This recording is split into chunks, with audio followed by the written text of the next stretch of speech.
Hello दोस्तों नमस्कार। Political science learning में आप सभी का स्वागत है। दोस्तों हम कवर कर रहे हैं मोस्ट एक्सपेक्टेड 25 एमसीक्यू की वीडियो सीरीज। इस वीडियो सीरीज में 10 वीडियोज हैं जो यूजीसी नेट पॉलिटिकल साइंस के सभी 10 यूनिट को कवर करेंगी। इस सीरीज में हमने पॉलिटिकल थ्योरी और वेस्टर्न पॉलिटिकल थॉट के 25 एमसीक्यूज को कवर कर लिया है और आज के इस वीडियो में हम लोग इंडियन पॉलिटिकल थॉट के मोस्ट एक्सपेक्टेड 25 एमसीक्यूज को कवर करेंगे। दोस्तों इन वीडियोज को सिलेबस के फास्ट रिवीजन के पर्पज से तैयार किया गया है। तो आइए देखते हैं इसका पहला क्वेश्चन क्या है आज का।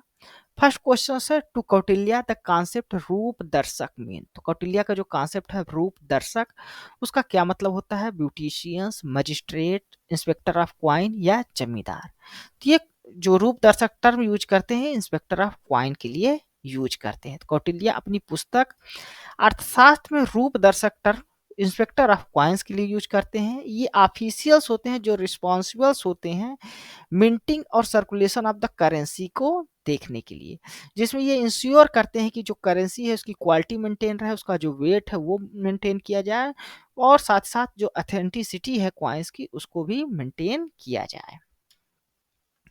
नेक्स्ट क्वेश्चन है what are the 4 type of punishment described in Manusmriti. तो मनुस्मृति जो धर्मशास्त्र का पार्ट है, तो आपको बताना है उसमें कौन से 4 तरह की पनिशमेंट के बारे में बात की गई है, डिस्क्राइब किया गया है।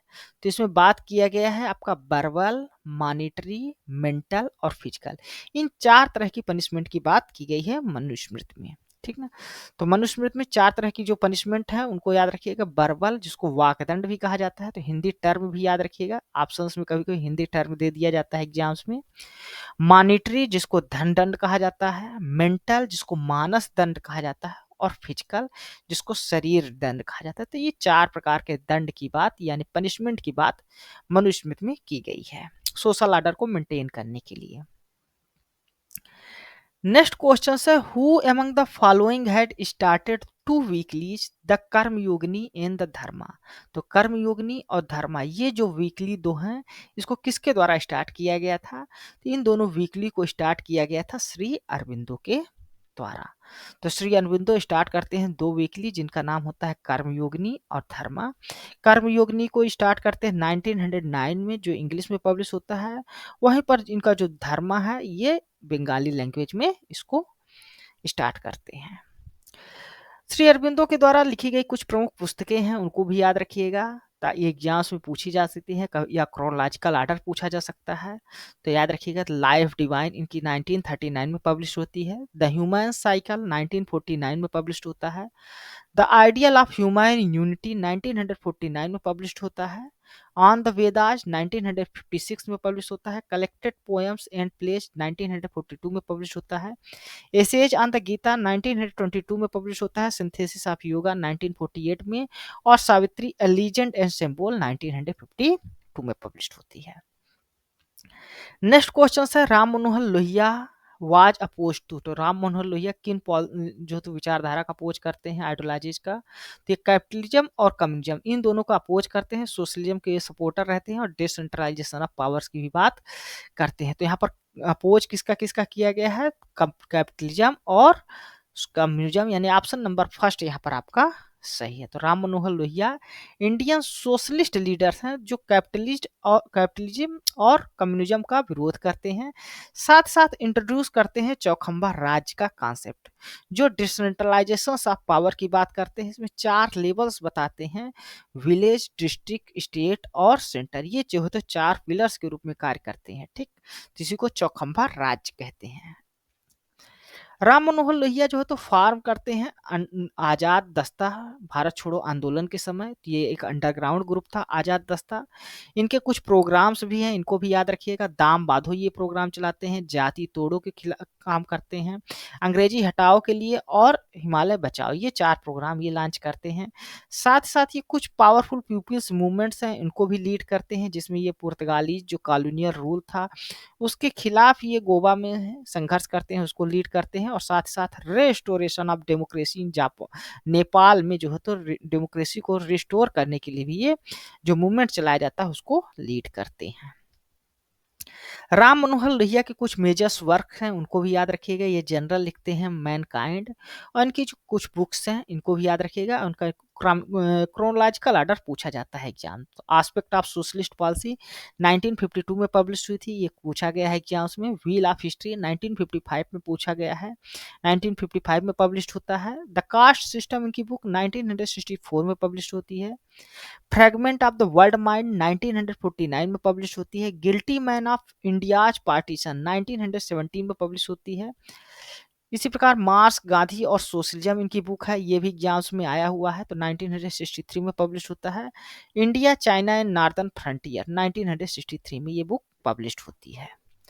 नेक्स्ट क्वेश्चन है, find out the books written by Mahatma Gandhi given below. तो यहाँ पर महात्मा गांधी के द्वारा कौन सी पुस्तकें लिखी गई हैं, आपको ऑप्शंस में से आइडेंटिफाई करना है। तो महात्मा गांधी ने लिखा था कंस्ट्रक्टिव प्रोग्राम और हिंद स्वराज। तो यहाँ पर आपका केवल ऑप्शन नंबर 4 जो है तो सही है, जिसमें बी और ई ऑनली है। ठीक, तो महात्मा गांधी कंस्ट्रक्टिव प्रोग्राम और हिंद स्वराज ये दोनों लिखते हैं। मॉडर्न इंडिया जो बुक है ये सुमित सरकार के द्वारा लिखी जाती है। इसी प्रकार India's struggle for independence Bipin Chandra उनके साथियों के द्वारा लिखी जाती है। और वाई सोशलिज्म जो बुक है ये जयप्रकाश नारायण लिखते हैं।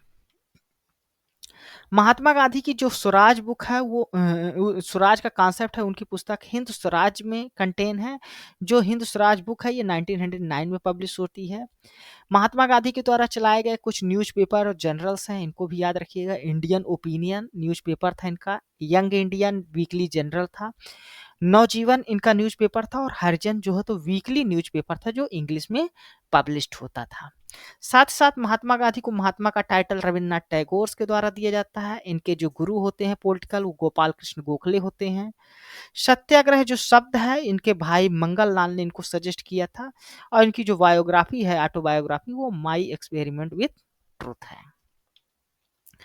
नेक्स्ट क्वेश्चन है, आइडेंटिफाई द फर्स्ट आश्रम ऑफ गांधी इन इंडिया। तो गांधी जी के द्वारा इंडिया में जो फर्स्ट आश्रम स्टैब्लिश किया गया था वो आपको बताना है। तो यहाँ पर आपका कोचराब जो आश्रम है वो गांधी जी के द्वारा इंडिया में स्टैब्लिश किया गया था। तो कोचराब आश्रम जिसको सत्याग्रह आश्रम के रूप में भी कहा जाता है, ये कोचराब में 25 मई 1915 को स्टैब्लिश किया गया था, जो गांधी जी का फर्स्ट आश्रम था इंडिया में। तो यहाँ पर कुछ आश्रम है गांधी जी के, उनको भी आप लोग देख लीजिए। फोनिक्स सेटलमेंट है जो 1904 में नाटाल में स्टैब्लिश किया गया था। टालस्टाय जो है फर्म है ये स्टैब्लिश किया गया था 1910 में जोहानिसबर्ग के पास एक गांव में।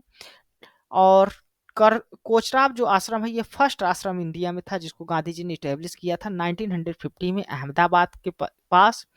फिर साबरमती आश्रम स्टैब्लिश किया था 1917 में, जो कोचराब आश्रम को ही शिफ्ट करके वो रिनेम किए थे साबरमती आश्रम। और सेवाग्राम जो आश्रम है वो 1936 में वर्धा में स्टैब्लिश्ड होता है। कुछ इंपॉर्टेंट फैक्ट हैं गांधी के बारे में, उनको याद रखिएगा, एग्जामिनेशंस की दृष्टि से इंपॉर्टेंट है। तो गांधी जी साउथ अफ्रीका गए थे केस लड़ने गुजराती बिजनेसमैन का। इनको इनलाइटन एनार्किस्ट कहा जाता है, ये अपने आप को खुद को कंसीडर करते हैं इनलाइटन एनार्किस्ट। इन्होंने सत्यवीर की कथा जो थी वो गुजराती में लिखा था, जो प्लेटो की बुक अपोलॉजी का ट्रांसलेशन था, जिसमें वो सोक्रेटिस को सत्यवीर बताते हैं।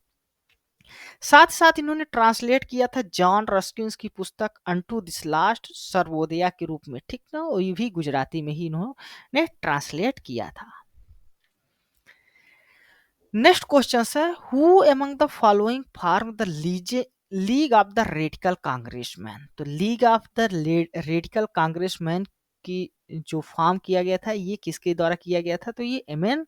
रॉय के द्वारा फॉर्म किया गया था। एम.एन. रॉय फॉर्म करते हैं the league of radical congressman 1939 में, जब ये इंडियन नेशनल कांग्रेस से जुड़ते हैं। साथ साथ ये गांधी के नॉन वायलेंस जो प्रिंसिपल्स थे उनका विरोध करते हैं और एडवोकेट करते हैं, ये साइंटिफिक सोशलिज्म के बारे में बात करते हैं।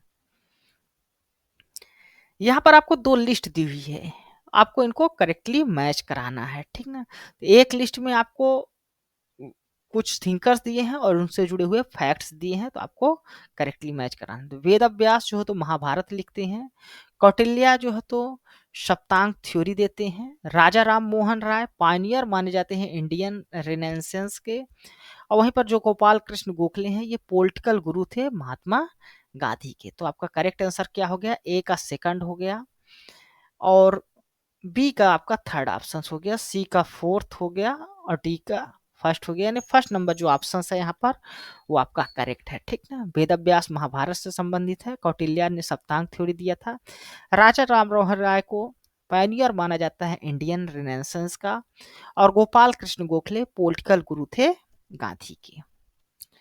नेक्स्ट क्वेश्चन है, Shri Aurobindo's early revolutionaries ideas were published in which newspaper. तो श्री अरविंदो के द्वारा जो रिवोल्यूशनरी आइडियाज दिए गए थे वो किस न्यूज़पेपर में सबसे पहले पब्लिश होते हैं। उनके अर्ली आइडियाज जो थे वो इंदु प्रकाश में पब्लिश्ड होते हैं, ठीक।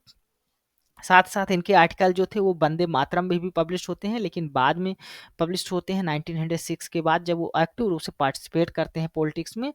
लेकिन शुरुआती जो इनके आर्टिकल्स होते हैं वो इंदु प्रकाश में पब्लिश्ड होते हैं, ठीक ना।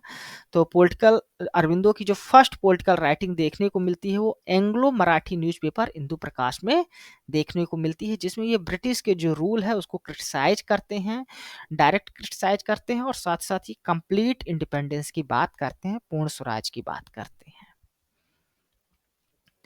नेक्स्ट क्वेश्चन है, arrange the writings of the doctor B R Ambedkar in chronological order. तो यहाँ पर कुछ डॉक्टर बी आर अम्बेडकर की बुक्स हैं, उनको आपको क्रोनोलॉजिकल ऑर्डर में अरेंज करना है।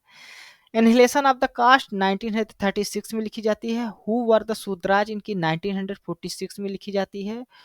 फ्यूचर ऑफ डेमोक्रेसी इनकी 1953 में लिखी जाती है, ठीक। और द अनटचेबल्स जो इनकी बुक है 1948 में लिखी जाती है। तो यहाँ पर करेक्ट क्रोनोलॉजिकल क्या होगा, ए बी डी और C, A B D C. A B D C आपका कहाँ पर है, फोर्थ नंबर जो आपका ऑप्शन है वो आपका यहाँ पर करेक्ट है, ठीक ना, ए बी डी सी। तो annihilation of caste 1936, who were Shudras 1946 में, द अनटचेबल 1948 में लिखा जाता है और जो फ्यूचर ऑफ पार्लियामेंट्री डेमोक्रेसी है इनके द्वारा 1953 में लिखी जाती है ये पुस्तक। नेक्स्ट क्वेश्चन है, मूक नायक न्यूज़पेपर वाज पब्लिश्ड बाय। तो मूक नायक जो न्यूज़पेपर है ये किसके द्वारा पब्लिश कराया जाता है, तो डॉक्टर बी आर अम्बेडकर के द्वारा इसको पब्लिश्ड कराया जाता है, ठीक। तो करेक्ट आंसर क्या हो गया, doctor B R Ambedkar. Doctor B R Ambedkar launch करते हैं न्यूज़पेपर मूक नायक 1920 में। तो किस ईयर्स भी याद रखिएगा, साथ ही साथ इनके कुछ जनरल थे उनको भी याद रखिएगा। बहिष्कृत भारत ये मराठी में लिखते हैं, जनरल प्रकाशित कराते हैं और जनता और समता नाम की मैगजीन्स भी ये स्टार्ट करते हैं। इसके अलावा ये कुछ सोसाइटीज की भी स्थापना करते हैं, उनका भी नाम याद रखिएगा। बहिष्कृत हितकारिणी सभा 1924 में स्टैब्लिश करते हैं। समता सैनिक दल 1924 में। समाज समता संघ 1927 में, 1927 में। और डिप्रेस्ड क्लास एजुकेशन सोसाइटी जो स्टैब्लिश करते हैं ये 1928 में स्टैब्लिश करते हैं। तो इन सबको याद रखिएगा। नेक्स्ट क्वेश्चन है, यहाँ पर आपको दो लिस्ट दी हुई है, आपको इनको करेक्टली मैच कराना है। फर्स्ट लिस्ट में कुछ थिंकर्स दिए हैं और उनके द्वारा जो कॉन्सेप्ट दिए गए हैं वो सेकंड लिस्ट में है, तो आपको करेक्टली मैच। रविन्द्रनाथ टैगोर जो है तो बात करते हैं ट्रू फ्रीडम की। जयप्रकाश नारायण बात करते हैं संपूर्ण क्रांति का। राम मनोहर लोहिया बात करते हैं चौखंबा मॉडल का। और वी डी सावरकर जो है हिंदू राष्ट्र की वकालत करते हैं, उसके बारे में बात करते हैं। तो यहाँ पर आपका जो करेक्ट आंसर होगा वो आपका क्या होना चाहिए, ए का फर्स्ट हो गया, बी का आपका 4 हो गया। ए का फर्स्ट, बी का 4, सी का सेकंड और डी का थर्ड, यानी थर्ड नंबर जो आपका ऑप्शन है यहाँ पर वो आपका करेक्ट है, ठीक ना। तो रविन्द्रनाथ टैगोर जो है वो ट्रू फ्रीडम की बात करते हैं। जयप्रकाश नारायण संपूर्ण क्रांति की बात करते हैं, जिसको टोटल रेवोल्यूशंस का सिद्धांत कहा जाता है। साथ साथ राम मनोहर लोहिया जो है वो चौखंबा मॉडल की बात करते हैं। और वी डी सावरकर जो है तो हिंदू राष्ट्र का कॉन्सेप्ट देते हैं। नेक्स्ट क्वेश्चन है, Tilak's understanding of the word Swaraj was. तो तिलक जो वर्ड स्वराज है उसको किस तरह से डिफाइन करते हैं, उसको मोरल नेसेसिटी बताते हैं, ये सही है। उसको धर्म और ड्यूटी के रूप में बताते हैं स्वराज को, ये भी सही है। वो कहते हैं कि ये लाइफ सेंटर्स है अदर्स पर, अदर्स के जीवन की ओर केंद्रित है हमारी जो जीवन है, और डिपेंडेंट होती है दूसरों पर। तो ये नहीं कहते स्वराज को, बल्कि इंडिपेंडेंट होनी चाहिए अदर्स थे और सेल्फ सेंटर्ड होनी चाहिए, उसको स्वराज कहते हैं। तो यहाँ पर स्वराज की ये मीनिंग डिफिनेशन गलत दी हुई है। It means self control and inner spiritual freedom. तो ये बात भी सही है स्वराज के कॉन्सेप्ट के बारे में। तो यहाँ पर ए बी और डी आपका करेक्ट है। तो ये आपका थर्ड नंबर जो ऑप्शन है यहाँ पर वो आपका करेक्ट होगा, जो स्वराज की जो डिफिनीशंस है तिलक के द्वारा वो बताई जाती है। तो तिलक का जो कॉन्सेप्ट ऑफ स्वराज है वो इम्फेसिस करता है मोरल नेसेसिटी को, धर्म और ड्यूटी को पर बल देता है। साथ साथ ये सेल्फ कंट्रोल और इनर स्पिरिचुअल फ्रीडम की बात करते हैं अपने स्वराज के माध्यम से। ठीक, अब हम लोग यहाँ पर तिलक के कुछ मेंस वर्क्स हैं उनको भी याद रखिएगा, एग्जाम्स की दृष्टि से इंपॉर्टेंट है।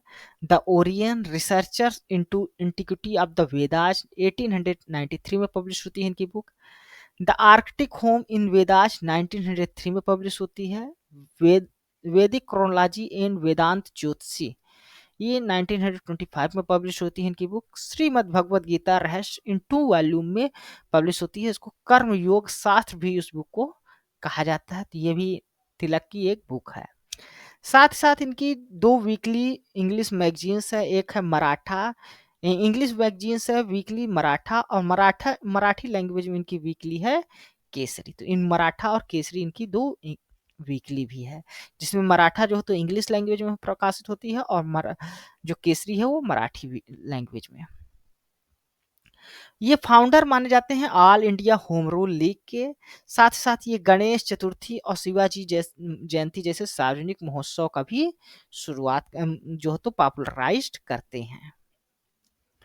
नेक्स्ट क्वेश्चन है Savarkar become the president of the Hindu Mahasabha in the year. तो वीडी सावरकर जो है हिंदू महासभा के प्रेसिडेंट किस ईयर में बनते हैं, तो याद रखिएगा 1937 में ये हिंदू महासभा के प्रेसिडेंट बनते हैं। तो 1937 इसका सही उत्तर है। इनके लीडरशिप में ये हिंदुत्व की जो आइडियोलॉजी है उसका प्रचार करते हैं और साथ साथ हिंदू आइडेंटिटी और हिंदू कल्चर्स को प्रमोट करने की बात करते हैं। ठीक ना। वीडी सावरकर के द्वारा कुछ सोसाइटीज की भी शुरुआत की गई थी, उनका नाम याद रखिएगा। अभिनव भारत की शुरुआत की गई थी 1904 में, इसको इस्टेब्लिश किया था इन्होंने। इंडिया हाउस की स्थापना की थी और फ्री इंडिया सोसाइटी की भी स्थापना की थी। इनके द्वारा कुछ बुक्स लिखी गई हैं, उनका ईयर्स के साथ याद रखिएगा। इंडियन वार ऑफ इंडिपेंडेंस 1909 में पब्लिश होती है। हिंदुत्व हु इज हिंदू 1923 में पब्लिश होती है।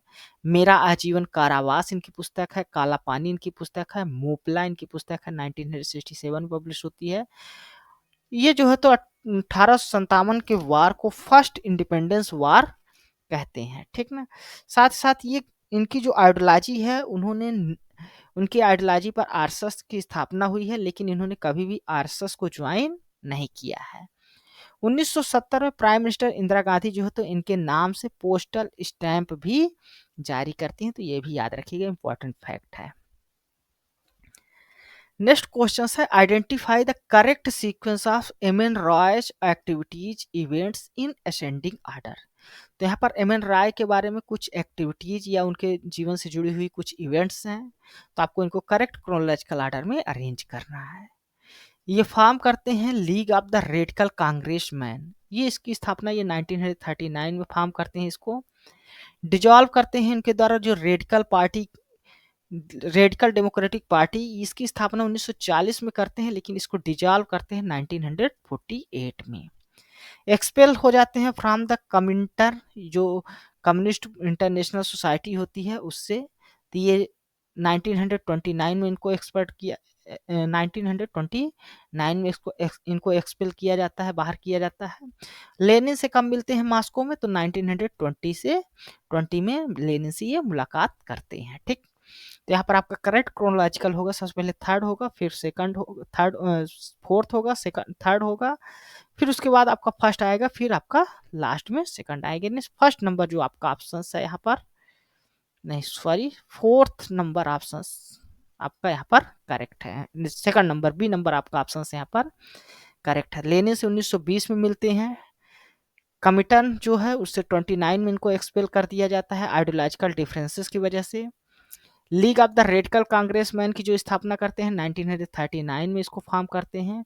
और रेडिकल डेमोक्रेटिक पार्टी जिसकी स्थापना वो करते हैं 1940 में, डिजॉल्व कर देते हैं 1948 में। नेक्स्ट क्वेश्चन है which of the following are correct. तो यहाँ पर कुछ स्टेटमेंट दिए हैं पंडिता रामाबाई से जुड़े हुए, आपको बताने हैं कौन से स्टेटमेंट करेक्ट है। The cry of Indian women जो रिटेन लिखा जाता है रामाबाई के द्वारा इंग्लिश में, तो इंग्लिश में नहीं लिखा जाता, मराठी लैंग्वेज में लिखा जाता है, ठीक। तो फर्स्ट स्टेटमेंट आपका करेक्ट नहीं है। In 1887 Ramabai publish the high caste Hindu women's, तो हाई कास्ट हिंदू वुमेन जो इनकी बुक है 1887 पब्लिश होती है, ये करेक्ट है। Ramabai published newsletter title Mukti prayer bell, तो मुक्ति प्रेयर बिल के नाम से ये न्यूज लेटर टाइटल्स के नाम से पब्लिश कराती हैं, ये भी सही है। 1919 Ramabai was awarded Kaiser i Hind medal, तो कैसरे हिंद मेडल का गोल्ड मेडल पाने वाली ये पहली भारतीय महिला थी जो 1919 में इनको दिया जाता है, ठीक है। तो यहाँ पर बी सी और डी जो फैक्ट्स हैं वो करेक्ट दिए हुए हैं रामाबाई के बारे में, जबकि ए स्टेटमेंट आपका यहाँ पर इनकरेक्ट था, ठीक। तो करेक्ट आंसर क्या है, second number option B C और डी। रामाबाई की कुछ मेन इंपॉर्टेंट वर्क्स हैं, इनको याद रखिएगा। ये हिंद स्त्री धर्मनीति इनकी पहली पुस्तक होती है जो 1882 में पब्लिश होती है। The high caste Hindu women's ये 1887 में इनकी बुक पब्लिश होती है। साथ ही साथ ये क्राई ऑफ इंडियन वुमेन पुस्तक भी लिखते हैं। इसके अलावा ये इंग्लैंडचा प्रवास पुस्तक लिखती हैं जो मराठी लैंग्वेज में इनके द्वारा लिखी जाती है। ट्रेवलाग होता है जो फर्स्ट ट्रेवलाग है जो मराठी लैंग्वेज में लिखा जाता है। साथ साथ ये ट्रांसलेट करती हैं बाइबल को मदर टंग मराठी में, इसकी ओरिजिनल जो भाषा हिब्रू और ग्रीक रहती है उससे। इसके अलावा इनकी पुस्तक आती है यूनाइटेड स्टेट्स लोक स्थिति इन प्रवासिता, ठीक, the people of United states. ये ट्रेवलॉग होता है जो 1889 में लिखा जाता 89 में लिखा जाता है। और testimony of our inexhaustible treasures इनकी जो बुक है 1907 में लिखी जाती है। तो इनका सबका नोट्स आप लोग बना सकते हैं या याद कर सकते हैं। नेक्स्ट क्वेश्चन है Jayaprakash Narayan form which of the following party, तो जयप्रकाश नारायण के द्वारा इनमें से कौन सी पार्टी की स्थापना की गई थी। तो ये जयप्रकाश नारायण कांग्रेस सोशलिस्ट पार्टी की स्थापना करते हैं और प्रजा सोशलिस्ट पार्टी की, भूदान आंदोलन पार्टी की स्थापना नहीं करते और न तो डेमोक्रेटिक प्रजा सोशलिस्ट पार्टी की ही। तो करेक्ट आंसर क्या होगा आपका ऑप्शन ए और सी जिसमें होगा, यानी कि फोर्थ नंबर जो आपका ऑप्शन है वो वहां पर करेक्ट है, ठीक। तो कांग्रेस सोशलिस्ट पार्टी की स्थापना जयप्रकाश नारायण करते हैं 1934 में, और प्रजा जो सोशलिस्ट पार्टी है इसकी स्थापना 1952 में करते हैं, ठीक। नेक्स्ट क्वेश्चन है which of the following is not the works of Swami Vivekananda, तो यहाँ पर कुछ वर्क्स दिए हुए हैं, आपको बताना है इनमें से स्वामी विवेकानंद का वर्क कौन नहीं है। राजयोग, कर्मयोग, सांख्य योग या ज्ञान योग। तो सांख्य योग जो है तो कोई वो पुस्तक नहीं है, ये एक फिलॉसफी है, और जबकि जो राजयोग, कर्म योग और ज्ञान योग है ये बुक स्वामी विवेकानंद के द्वारा लिखी जाती है। तो ठीक ना, स्वामी विवेकानंद ऑथर हैं राजयोग के, कर्म योग के, ज्ञान योग के। जबकि जो सांख्य योग है ये classical school of Hindu philosophy है जो कपिल मुनि के द्वारा दी जाती है, कोई वर्क नहीं है। यहाँ पर स्वामी विवेकानंद के कुछ मेन वर्क्स हैं उनको देख लीजिए। राजयोग 1896 में, कर्मयोग भी 1896 में इनकी पब्लिश होती है। Lecture from Colombo to Almora 1897 में पब्लिश होता है। ज्ञान योग 1899 में पब्लिश होता है। माई मास्टर इनकी बुक 1901 में, और प्रैक्टिकल वेदांता जो इनकी पुस्तक है 1912 में पब्लिश होती है। नेक्स्ट क्वेश्चन है who among the following has retain the book title Kautilya the अर्थशास्त्र, तो कौटिल्य द अर्थशास्त्र बुक किसके द्वारा लिखी जाती है, तो एल.एन. रंगराजन के द्वारा लिखी जाती है। तो याद रखिए एल.एन. रंगराजन लिखते हैं पुस्तक जिसका टाइटल होता है कौटिल्य द अर्थशास्त्र, ठीक। नेक्स्ट क्वेश्चन है which one of the following is not a part of political philosophy of Pandit Deendayal Upadhyay, तो यहाँ पर आपको बताना है कि इनमें से कौन सी जो फिलॉसफी है पंडित दीनदयाल उपाध्याय की नहीं है। ये कंसीडर करते हैं मैन को एज एटम्स के रूप में, तो यही नहीं है। बाकी इनके द्वारा कल्चरल नेशनलिज्म की पॉलिसी फिलॉसफी दी जाती है, इंटीग्रल ह्यूमनिज्म की, और डेमोक्रेटिक गवर्नेंस का भी आइडिया दिया जाता है, ठीक ना। ये मैन को एज एटम्स के रूप में कंसीडर नहीं करते, ठीक। तो यहाँ पर आपका करेक्ट आंसर क्या होगा? First number option, considerations of man as a atom. Pandit Deendayal Upadhyay जो तो फिलॉसफी देते हैं, इम्फेसिस करते हैं इंटीग्रल ह्यूमनिज्म की, ना कि इंटीग्रल ह्यूमनिज्म की बात करते हैं, वो मैन को एज एटम्स के रूप में नहीं देखते, जिसमें वो होलिस्टिक व्यू देखते हैं सोसाइटी का। ठीक, साथ साथ ये कल्चरल नेशनलिज्म का आइडिया देते हैं, डेमोक्रेटिक गवर्नेंस का आइडिया देते हैं। ठीक ना। नेक्स्ट क्वेश्चन है, Periyar E V Ramaswamy argued in favour of. तो पेरियार ईवी रामास्वामी किसके फेवर में बात करते हैं? कास्ट बेस्ड सोशल सिस्टम को ये अपोज करते हैं, ह्यूमन डिग्निटी की बात करते हैं, ये वर्णाश्रम सिस्टम का भी ये विरोध करते हैं, और enacting as status of Hindi in India, तो हिंदी का भी ये विरोध करते हैं। द्रविड़ जो साउथ इंडिया में इम्पोज किया जाता है हिंदी लैंग्वेज को, तो उसका विरोध करते हैं। तो यहाँ पर आपका करेक्ट आंसर क्या है? आपका बी नंबर जो ऑप्शन है, ह्यूमन डिग्निटी की बात करते हैं ईवी रामास्वामी। करेक्ट आंसर आपका बी नंबर ऑप्शन है। ईवी रामास्वामी जो है तो इंडियन सोशलिस्ट एक्टिविस्ट है, पॉलिटिशियंस है। ये स्टार्ट करते हैं सेल्फ रिस्पेक्ट मूवमेंट, और द्रविडियन कचघम स्टार्ट करते हैं पार्टी। साथ साथ ये फादर माने जाते हैं द्रविडियन जो मूवमेंट्स हैं उसके। ये रिबिल करते हैं अगेंस्ट द ब्राह्मणिकल जो डोमिनेंस होता है, और साथ ही साथ जेंडर और कास्ट इनइक्वालिटीज के खिलाफ भी ये विरोध करते हैं। ये ह्यूमन डिग्निटी, रेशनलिज्म और सोशल जस्टिस के बारे में बात करते हैं, और हिंदी लैंग्वेज का अपोज करते हैं जिसको इम्पोज किया जाता है साउथ इंडिया में उसको। ठीक, नेक्स्ट क्वेश्चन है, who talk about the synthetic universalism. तो सिंथेटिक यूनिवर्सलिज्म के बारे में कौन बात करता है? तो रविन्द्रनाथ टैगोर बात करते हैं। ठीक, तो यहाँ पर डी नंबर जो आपका ऑप्शन है वो करेक्ट है। रविन्द्रनाथ टैगोर जो है तो सिंथेटिक यूनिवर्सलिज्म के बारे में बात करते हैं। ये एक प्रकार की फिलॉसफी है जो इम्फेसिस करती है integration of the diverse cultures और traditions which create the universal human community. तो यूनिवर्सल ह्यूमन कम्युनिटी की क्रिएट करने की बात करते हैं रविन्द्रनाथ टैगोर। इसी को सिंथेटिक यूनिवर्सलिज्म कहा जाता है। नेक्स्ट क्वेश्चन है, which work is not related to Barani. तो यहाँ पर आपको पुस्तक दी है, आपको बताना है इनमें से कौन सी पुस्तक बर्नी की नहीं है। फतवा ए जहांदारी इनकी है, तारीख ए फिरोज शाही भी है, और जवाबी भी है। अकबरनामा जो है तो इनके द्वारा नहीं लिखा जाता। जो अकबरनामा बुक है ये अबुल फजल्स के द्वारा लिखा जाता है, जो अकबर के शासनकाल में रहते हैं। जबकि फतवा ए जहांदारी, तारीख ए फिरोज शाही और जवाबी, ये तीनों बुक बर्नी की है। नेक्स्ट क्वेश्चन है, the Vedanta society of New York was founded in 1894 by. तो वेदांता सोसाइटी जो न्यूयॉर्क में इस्टेब्लिश की जाती है, किसके द्वारा इस्टेब्लिश की जाती है? तो याद रखिएगा, रविन्द्रनाथ टैगोर स्वामी विवेकानंद के द्वारा इस्टेब्लिश की जाती है। स्वामी विवेकानंद ही वेदांत फिलॉसफी देते हैं, और द वेदांता सोसाइटी की न्यूयॉर्क में स्थापना भी करते हैं 1894 में। ठीक, तो Vedanta society New York was founded by 1894 by Swami Vivekananda. ये फर्स्ट टीचर्स होते हैं वेदांत के जो वेस्ट में होते हैं। ठीक, रविन्द्रनाथ टैगोर स्वामी विवेकानंद अपने जो वर्ल्ड पार्लियामेंट ऑफ रिलीजियन में जो स्पीच देते हैं उससे उनको काफी प्रसिद्धि मिलती है, शिकागो 1893 में। नेक्स्ट क्वेश्चन है, who among the following is credited with the writing of इंग्लैंडचा प्रवास and translating the Bible into Marathi from original language.